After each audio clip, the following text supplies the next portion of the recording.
Sapa? Ya Mbak Elisa Orcarus Alaso. Iya penggemar ya. Ya iki kok. Ya pelok Mas, nggih nyupoti Mbak Elisa.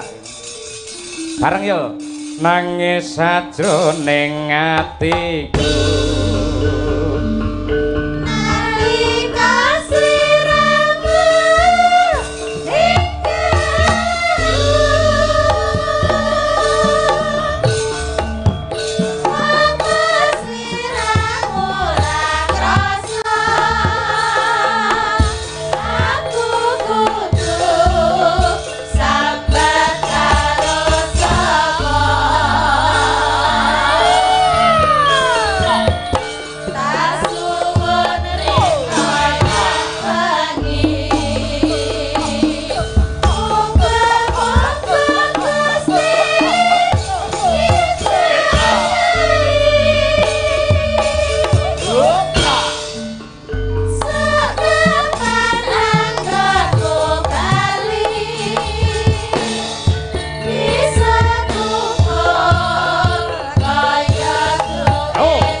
Alamat tensiku muda yang ngene iki.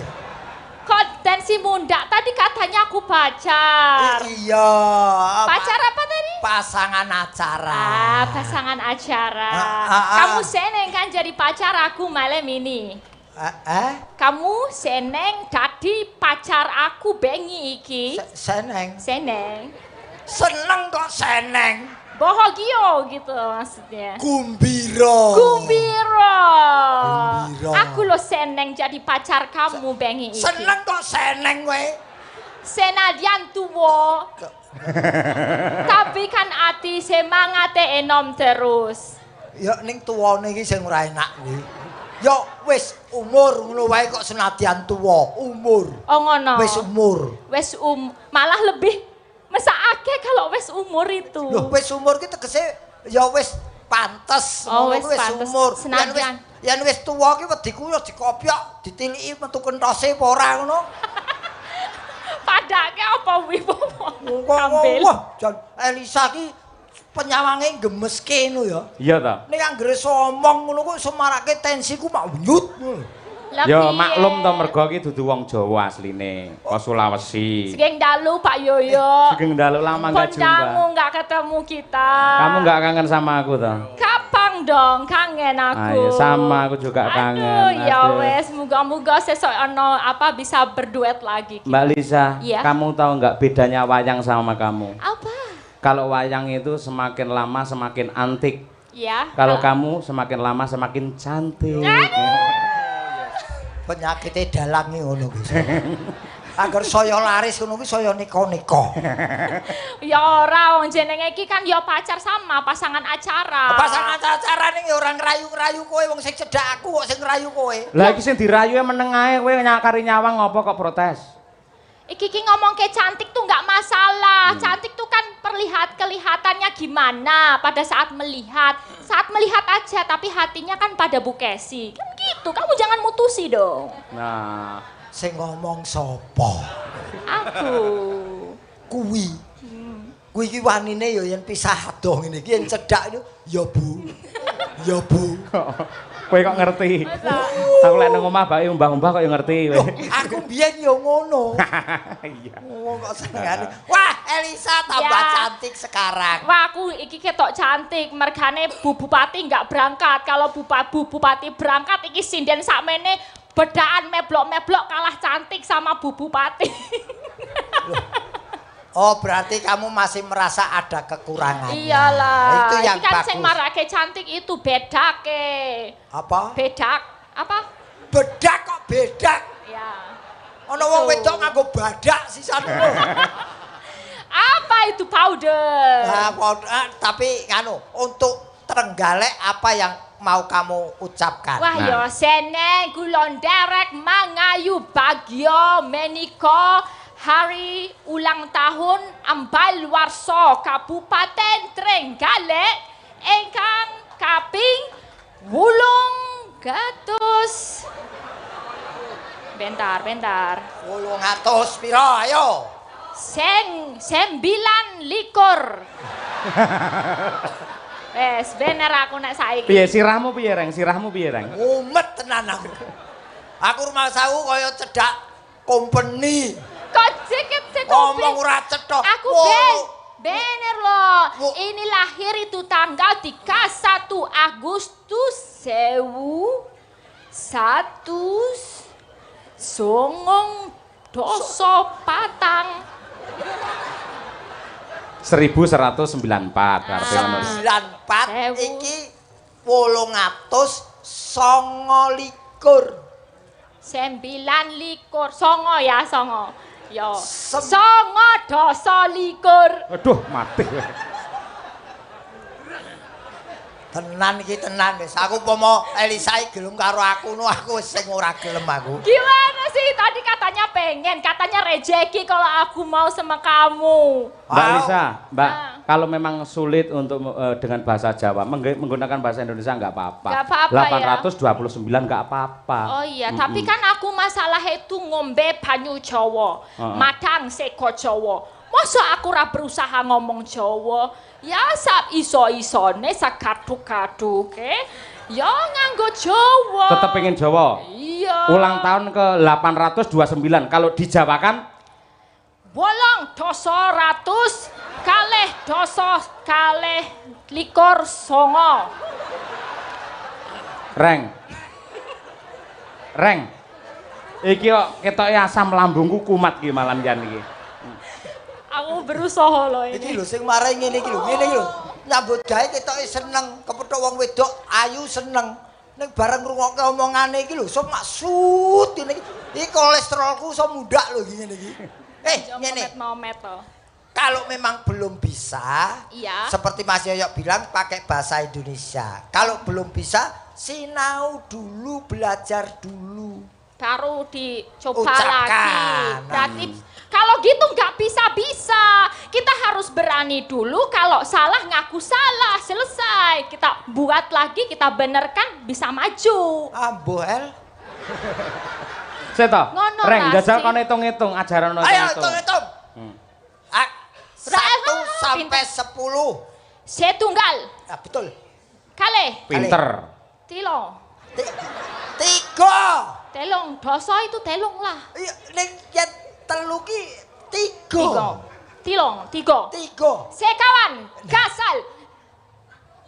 Ini keramanya apa ya? 6 ya 6. Nggak boleh, gangsal aja dapat kromo, masa enem nggak dapat kromo? Lah 6 iki kramane apa? Ya apa? Aku tanya kamu sing tua. Gangsal tambah setunggal. Oh gitu, gampang berarti. Gangsal tambah setunggal, gangsal tambah kali. Sedoso kirang kali, sedoso kirang setunggal. Sedoso. Gurune apik, gurune kuwi janan ora. Makasih Pak Guru, aku dari Modeng. Bosok kromo. Iki mah tekan piro? Sedasa 10. Sedasa. 10 nganti 20. Sedoso siji.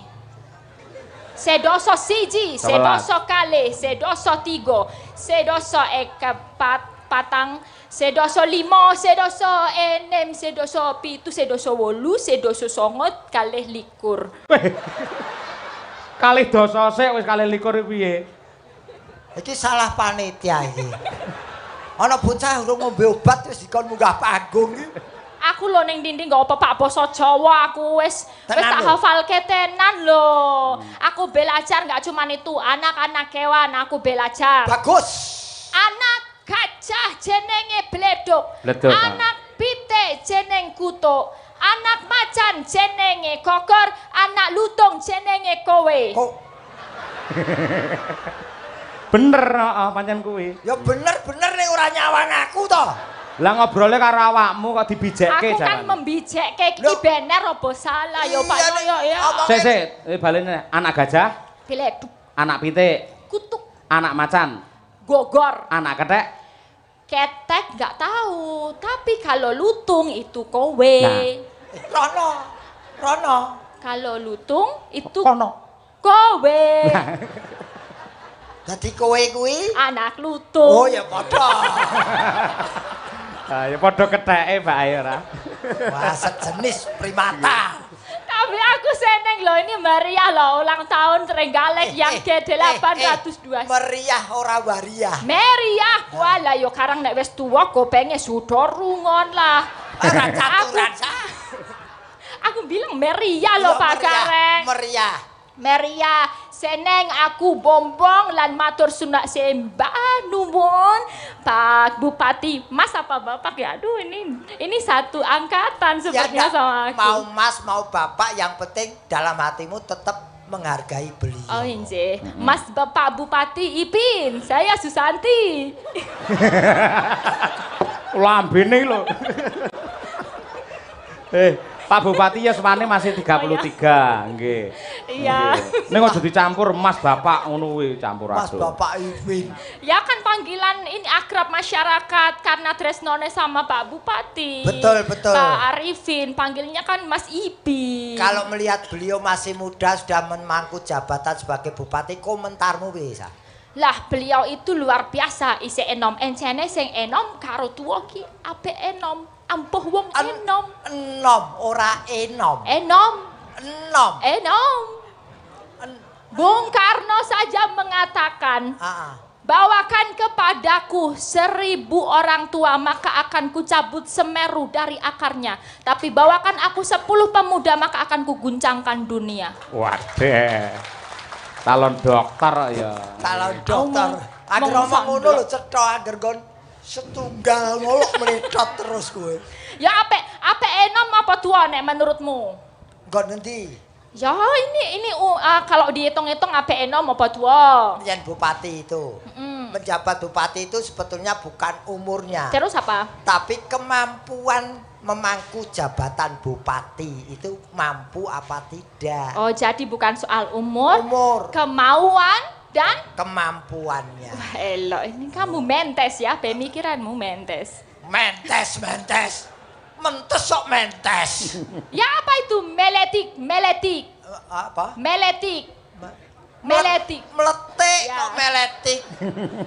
Ora metik sisan ngono.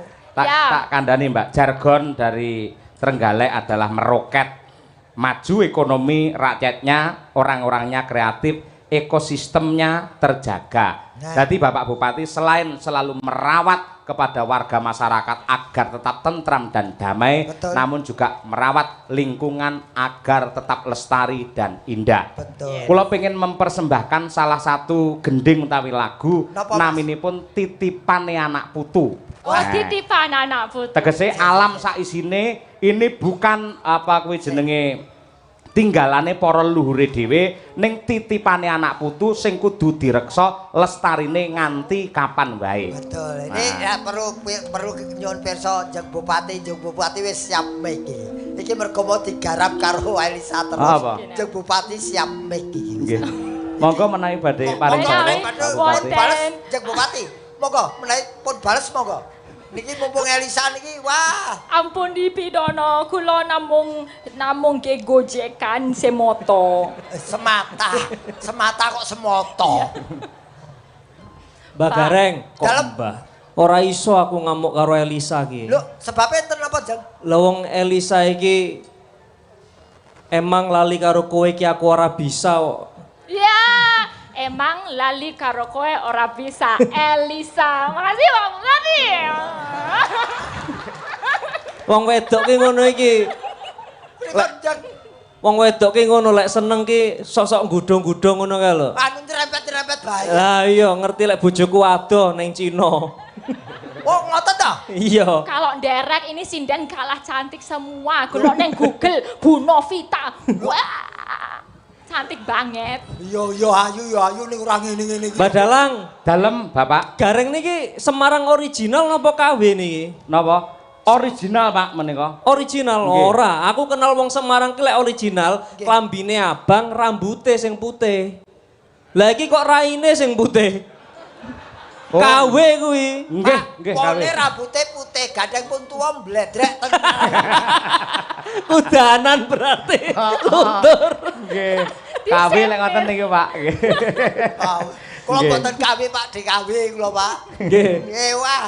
Padahal niki mengke Dalam- enten napa namanya salah setunggale putri yang membanggakan dari Trenggalek. Naminipun Mbak Sari, Mbak badhe Sari. nderek nembang. Siap, nggih. Beliau ini berkemampuan khusus artosipun menawi tiang ngwastani disabilitas. Lek Nggih. kula ngwastani bukan disabilitas tapi different ability. Weh. Senaosa napa namine paningale mboten sami kados panjenengan tapi Nggih. paningal batine luwih tajem niki. Tapi suaranya bagus. Wah, Nah, naminipun nanti sinten, Pak? nyanyi lagunya Ojo Diplorotke judulnya.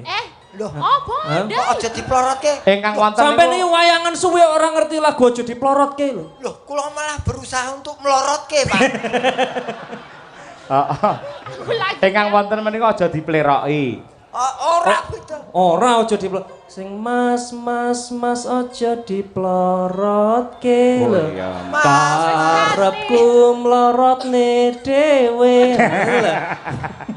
Lah Pak. kuwi lho. Piye Pak, piye? Jeng Bupati, jengen pun mboten dadi bupati ndagel kali kula nggih, Pak. Iya. Cuman ngeten Pak Gareng. Wonten dawuh. Aku tak takok malaikat sik. Lah engko tiwas job-jobane akeh gek sampean disian aku lek ndagel dhewe malian. Lah. Duete lek ora cocok lho. Lah, dudu aku lho sing ngomong. Ayo. Aku agar serembukan ngono. Bareng wis tuwa ya agar rembukan kok ngono Pak Bengkorok.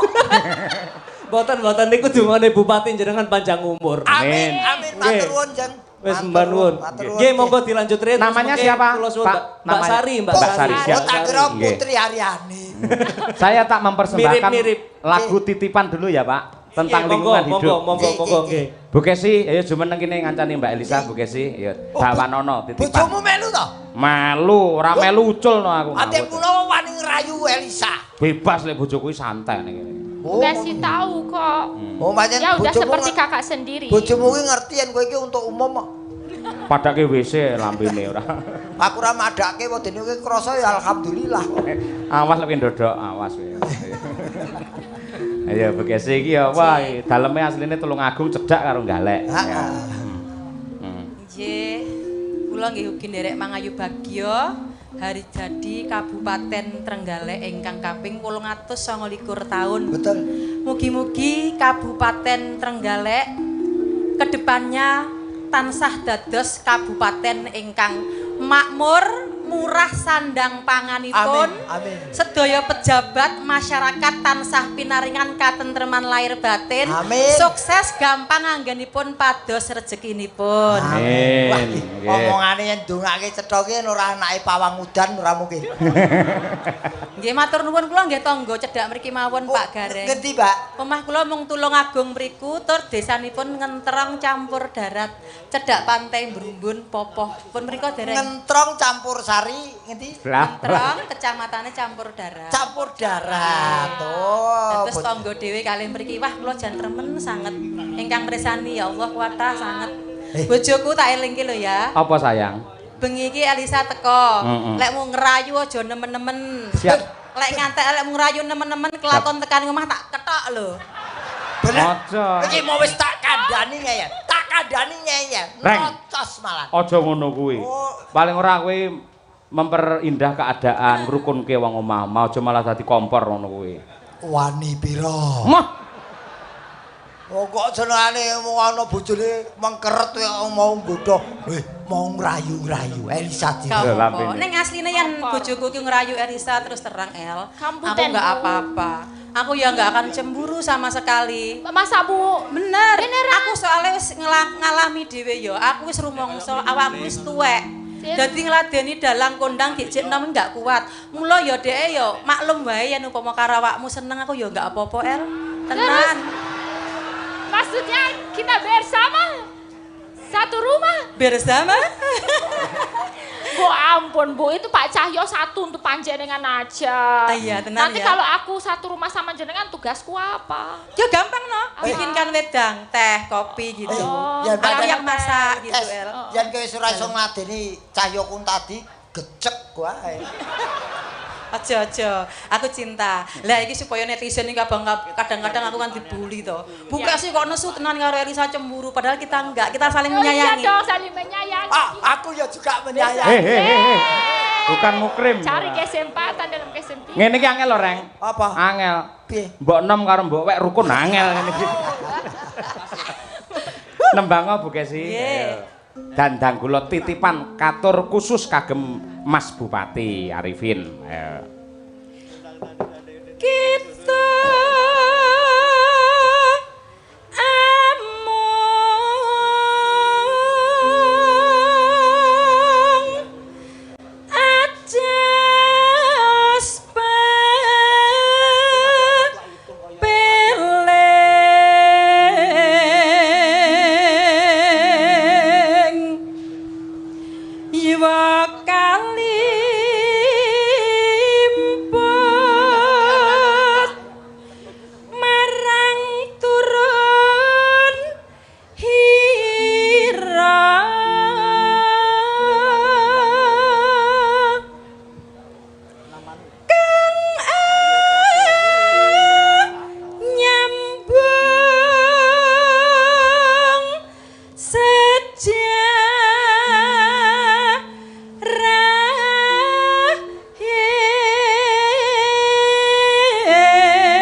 yo dilestarekke, diopeni, direksa men iso turun tumurun nganti tekan anak putu kaya sing ditindakake Bapak Bupati Trenggalek. Nggih, sing luwih abot iki tembunge titipan iki lho Mas. Lah iya kuwi. Yen kita ninggali utawa mewarisi kuwi luwih gampang. Yen titipan kuwi ora kena owah.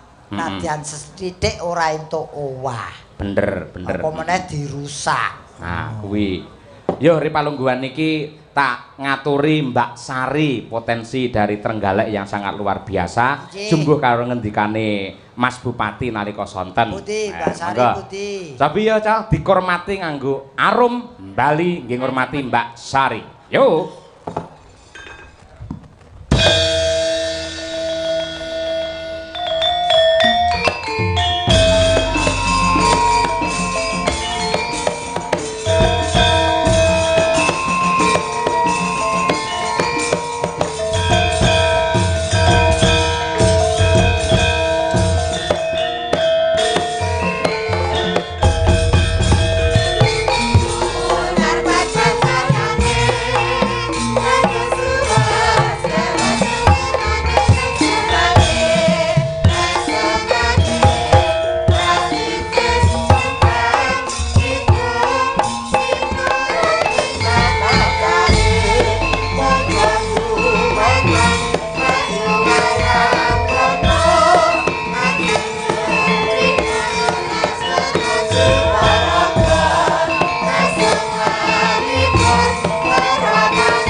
Dialog kali wawancara Mbak Sari. Selamat malam. Nggih, selamat malam Mbak Elisa. Iya, selamat kenal, salam kenal. Nggih, salam kenal. Iya, Mbak Sari ini tinggalnya Trenggalek di desa atau daerah mana? Tinggalnya di Desa Prambon, Mbak Elisa. Prambon. Ngerti, Reng? Anda ngerti paling. Nggih, sebelumnya assalamualaikum warahmatullahi wabarakatuh. Waalaikumsalam warahmatullahi wabarakatuh. Matur suwun Bapak Bupati, kula pun diparingi kesempatan teng mriki. Loh, nggih, wong panjenengan lagi warga Trenggalek, tetap diberi kesempatan menapa meneh panjenengan ada potensi tentang dunia kesenian menika. Nggih, alhamdulillah. Udah pernah belajar tembang? Udah lama atau baru-baru aja? Sudah lama. Dulu pernah sama Pak Yoyo juga, paling lupa. Pak Yoyo lupa lho. Dulu nggih, sama Pak Yoyo iki suka merayu gampang lupa Pak Yoyo. Nggih, Pak. Ayo nggih, Pak. Melupakan diri ya. Ngapunten Pak, pancen lek pun ngono Bu Kesi kok sabar ngono lho. Napa? Lho, Esi sabar lho, padha lalene niki, Pak. Nggih, riyen tasik cuwilik kula. Oh, masih kasih. Pas teng pundi Mbak Sari teng pundi riyen? Alah, lali. nek nang panggungmu kae lho. Oh, Watu Limo. Duka lali kula teng pundi. Oh. Nggih, pokoke jenengan jarak kula kalih wayang ajeng nyangoni kudu ora kudu iya. Oh. Nek sidane sangoni mboten. Sidane disangoni tapi dibedheki dhisik, milih dhuwit apa kodhok ngoten. Angel Ah, gek goblokku ki ya milih kodhok. Gek meh ra sida dhuwite. Ning akhire lak sida to. Sida wong jenengan baik hati ya. Makasih. Nggih. Agar karo wong wedok kok baik hati kowe ya. Iya no aku. Yen karo wong lanang kok semena-mena. Mbak Sari. Nggih. Nika wonten kesempatan panjenengan didhawuhi kalian Jeng Bupati partisipasi meramekan HUT Trenggalek badhe nyekar menapa? Napa nggih? Ngenteni mawon. Ngenteni sinten? Ngenteni. Ngenteni bis napa angkot? Ngenteni napa nggih? Napa? Sembarang wis ngenteni sembarang. Oh, sembarang. Nggih. Mereka angkitan yang mana? Ngenteni angkitan Pak Mantap itu ya. Aku ngenteni kamu beto-beto nggih. Siap. Nggih. Dibawani mboten? Mboten. Nggih, wong ngenteni kok bawa kabutan. Mboten anu kula dadak mbawa ngenteni nyelot suwi mangke. Lah nggih leres. Nggih, salam damel kanca-kanca sing ningali teng sebelah ler. Kanca-kanca saking disabilitas. Oh, nggih. Teman-teman. biasa wah membawa supporter nggih. Onje niki wau anu, kula angsal titipan saking Bapak Bupati. Nggih. Napa? Hati-hati, Kak. Napa? Duka niki jenengan buka piyambak monggo. Bah iki aku padha karo kok sampluk raiku no malian. Lho, kula mboten nyampluk lho, niki kula paring neo saestu. Titipan Titipan saking Bapak Bupati, Bapak Nur Arifin. Alah kok aja Muhammad Nur Arifin. kok aja duwe jenengan dhewe. Mboten, saestu jenengan tangkeleti. Estu to? Estu. Gandeng sing lantaran jenengan dibagi dua nggih. Napa? Niki duwe bagi dua. Yo lek disuwek yo aja. Yo sing suwek amplope. Oh nggih, amplope disuwek jerone dibagi ngoten. Oh bagi dua nggih. Ning sampe nembang sik ya. Nggih. Kemarin ya apian bengi iki. Ha iya timbang kowe reng kok emplok dhewe ora. Oh, Kaya Dalang nggih. Lek dibagi dua lek Sari wis munggah ya Elisa kon mudhun no. Lah napa, Pak? Ya kan dibagi dua. Kula diminta turun sama Pak Bupati. Oh paling ajeng disangoni. Mergo Mbak Pak Elisa. kula siap kula ajeng mriku nek saya. Mbak Sari lak munggah. Ah. Nah, dibagi dua Mbak Elisa mudhun. Terus Dadi kene ya ana, kono ya ana. Lah aku karo sapa? kowe wis ngono kaya nggih siap Pak Bupati siap Aduh, nggih. nggih. Coba pengen ngerti suarane aku iki Mbak Sari kok nggih. Niki belajar rada klerak-klerak pas nggih bobot rada anu Oh, menggawé. Bapak juga lagi. Bapak Amin. alhamdulillah nggih. Kaya ngerti carane nunggu mun. Dalam lek lek Ayo ngoten niku. ya ki lho ya. Ngerti wae kok. Aja digo guyon. Oh sampean sing melek ya gawene merem ngono lek ngono. Kowe lho reng. Gareng niku lho. Nggih, Pak. Nggih, jeng leres. Lek ngeten niki mboten anu, mboten peh gek melek merem terus mboten saged anu ngoten mboten. Nggih. Sakjane. Lho kok lampu Niki wis kodrate. Nggih pun. Pokoke kula menyerah kalian jenengan menyerah siap. Nggih, nggih. lampu Nggih. mati wae ya pas kok. Apunten lho sakderenge. Pecicilan lho. Mboten apa-apa. Boten.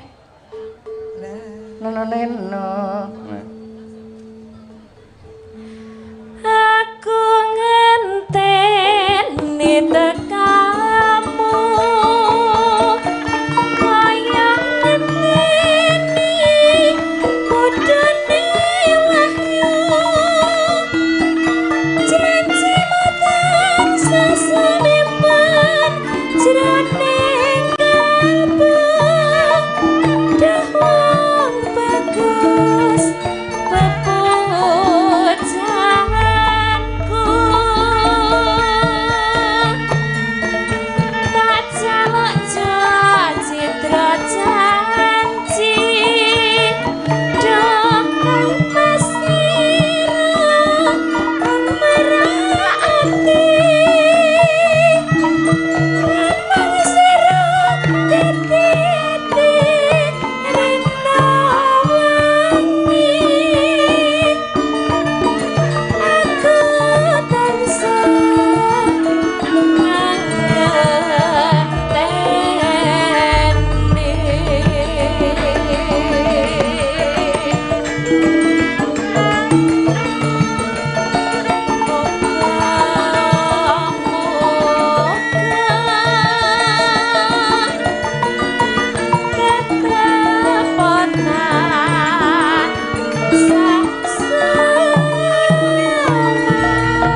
Mohon tepuk tangan sedaya para sangat luar biasa. Niki mboten sida kula paru, mergo kula trenyuh. Lah teng napa? Utuh saking Pak Bupati mboten kula suda sepeser pun.